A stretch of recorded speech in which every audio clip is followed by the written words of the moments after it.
The Rigveda is considered particularly difficult to translate, owing to its length, poetic nature, the language itself, and the absence of any close contemporary texts for comparison. Stahl describes it as the most obscure, distant and difficult for moderns to understand. As a result, he says, it is often misinterpreted, with many early translations containing straightforward errors, or worse, used as a peg on which to hang an idea or a theory. Another issue is technical terms such as maṇḍala, conventionally translated book, but more literally rendered cycle.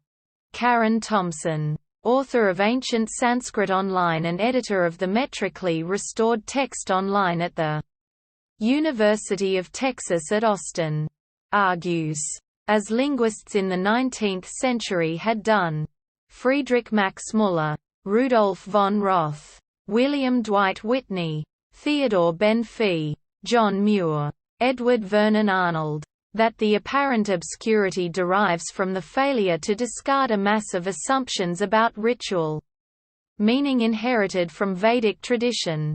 The first published translation of any portion of the Rigveda in any European language was into Latin, by Friedrich August Rosen, working from manuscripts brought back from India by Colebrooke. In 1849, Max Müller published his 6-volume translation into German. The first printed edition and most studied. H.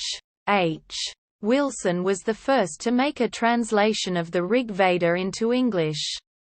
Published from 1850 to 88. Wilson's version was based on a commentary of the complete text by Sayana, a 14th-century Sanskrit scholar, which he also translated. Translations have since been made in several languages, including French and Russian. Carl Friedrich Geldner completed the first scholarly translation in the 1920s, which was published after his death.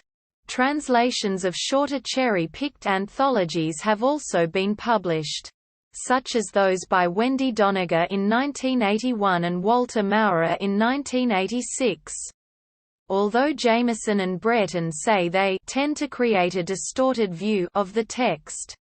In 1994, Barend A. Van Newton and Gary B. Holland published the first attempt to restore the entirety of the Rigveda to its poetic form, systematically identifying and correcting sound changes and sandhi combinations which had distorted the original meter and meaning. Some notable translations of the Rigveda include